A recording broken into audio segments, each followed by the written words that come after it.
Hello, everyone. My name is Fayal Abderemane-Ali, and I'm a postdoc in Denmark lab at UCSF. Thank you very much, Santal, for the introduction. And I want to also thank all the organizers of this very inspiring symposium. So today, I'm very excited to be here and to talk about how to survive in a toxic environment and the lessons that we've learned from poisonous birds and poisonous frogs. To start the story, I just want to tell you that many animals carry toxins as a defense mechanisms against predators. And here I'm showing some example. On the left here is the pufferfish or fugu fish, which is very popular in Japan. And this fish carries a toxin called toxin. And here on the center, we have the barraclam, which carries saxitoxin or STX. And then on the right side here, we have these two beautiful animals, the hooded pirihui from Papua New Guinea and the poison dart frogs from Central and South America. And these two species carry a toxin called batrachotoxin. Now, all these toxins target a family of proteins called voltage-gated sodium channels or NAVs. And these are basically pore-forming membrane proteins that allow the passage of ions through the membrane. So these channels need to open and close in a very specific manner and when they receive a signal. And the passage of ions through this membrane, in this case sodium, will be responsible for the initiation and propagation of the bioelectricity that runs numerous functions in our body. Now, when one of these toxins binds to these channels, in the case of tetrodotoxin and saxitoxin, it blocks the channel. In the case of batrachotoxin, it keeps the channel open. And in both cases, it's problematic because then it can block the bioelectricity and all these functions are affected. So this makes these channels a perfect target if the idea for these animals is to discourage predators from eating them. Now, these animals also they use these sodium channels for neuronal, cardiac, and muscular activities. And these animals carry a lot of these toxins. So to put things in perspective, this little tiny frog here is about 2 inch or 5 centimeter long, and it carries enough toxins to kill 9 human adults, which is a lot of toxin. So the question is, why don't they poison themselves if they have these sodium channels also and so much toxin with them? So there are different strategies for surviving a toxic environment. The first one is a strategy called enhanced detoxification and elimination. And this is basically what happens when we drink too much alcohol. Our liver breaks it down and our kidney gets rid of it. And clearly, this is not a strategy that these animals want to use because the whole idea is to accumulate the toxin to redeploy it. And then we have this second strategy called target mutation. And here, the idea is to simply mutate the toxin target, in here the channel, so that it cannot be affected by the toxin. And there are a bunch of examples out there for this target mutation strategy for TTX and STX, but also many other toxins and venoms. And this is the strategy that people think at first when it comes to autoresistance. And also resistant to toxins in general for predators and other animals. But in the next couple of slides, I'm gonna show you that poison birds and poison frogs do not use this strategy, and they rather use a toxin sequestration strategy. And what that means is that these animals will develop a strategy to prevent and to stop the toxin from reaching the target in the first place. Now, the first experiment we did to come up with this is to isolate sodium channels from these two poison species, the bird and the frog, and test their sensitivity to BTX. And so today I will focus the talk on these two species in terms of autoresistance and the resistance to BTX and other toxins. So here on the left is what happens to a human sodium channel when BTX is around. On the left here, you have the channel activity. The channel can open and close. The electricity is working fine. Everything is great. Now here on this panel, you can see when BTX is present, the channel can open, but it can no longer close. And remember, the bioelectricity needs this channel to open and close in a very controlled manner. So this is problematic. And this is also why this toxins is very dangerous.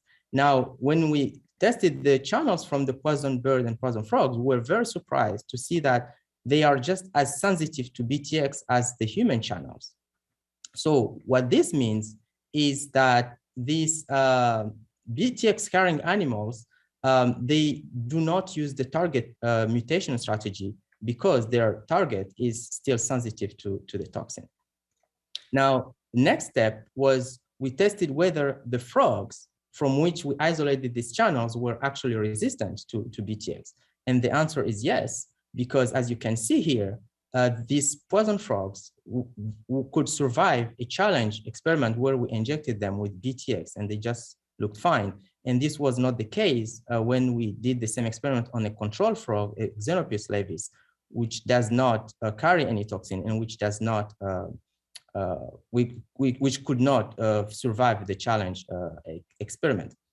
We also challenged these poison frogs with two other toxins that I mentioned earlier, the TTX and the STX. And again, only the poison frogs could survive the challenge experiment and the non-poison frogs did not make it. So these demonstrate that these poison frogs are resistant to BTX and other toxin, yet their channels are sensitive to this toxin. So there is clearly something here preventing this toxin from reaching the sodium channels in this frog. And so we hypothesized that there is a toxin sponge protein, or there are toxin sponge proteins that are doing that job. And so as a proof of concept for this sequestration strategy that we think is going on in these poison frogs and poison bird, we use a toxin sponge protein called saxifilin. This is actually a protein that has been identified in the American bullfrog and is known to bind STX. Now, here is the structure of saxifilin from our lab showing how saxifilin actually captures the toxin in this tiny little pocket here. So the question we asked was whether saxifilin could rescue channels that are poisoned by STX. And in this experiment I'm showing here, we are recording activity from channels from these poison frogs, poison dart frog. And you can see that when we stimulate the channel can open. Now, when STX is around, this toxin, remember, blocks the channel, so we can block the channel. And when we add saxifilin on top of it, now we have a recovery of channel activity, and this recovery is complete in less than a minute, which is quite impressive. And this shows that this is a viable strategy for these animals to survive toxins. Now, if we come back to our initial question, how to survive in a toxic environment, what we've learned from these poison birds and frogs is that there must be a sponge protein or batrachophilin, or as we named it, that sucks up the toxin to protect these animals. And something important to keep in mind here is that all these animals do not produce the toxin. They get these toxins from the food they eat. And so such sponge proteins could not only be important for autoresistance, but also could be involved in pathways that could transport the toxin, from the gut to other tissues such as the feather or the skin in the case of the frog. And we are currently working on identifying and characterizing this batrachophilin. And we think, and we also hope that these studies will make researchers change directions and start thinking about other toxin sponge proteins. And we also hope that all this effort on these toxin sponge proteins will lead to the development of antidote against untreatable deadly toxins in the future. Now, moving forward, as I'm interested in establishing my own research group, I will be focusing on understanding how these sodium channels actually work in partnership with many other proteins that interact with them to form what we call macromolecular complexes, and ultimately how these macromolecular complexes work in their native environment.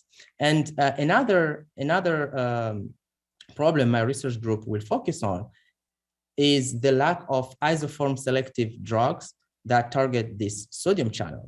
So this is a real problem because there are 9 different isoforms of the sodium channels, and they are very similar but not identical. And they are expressed in a tissue-specific manner in the central nervous system, in the peripheral nervous system, in the heart, and in the muscles.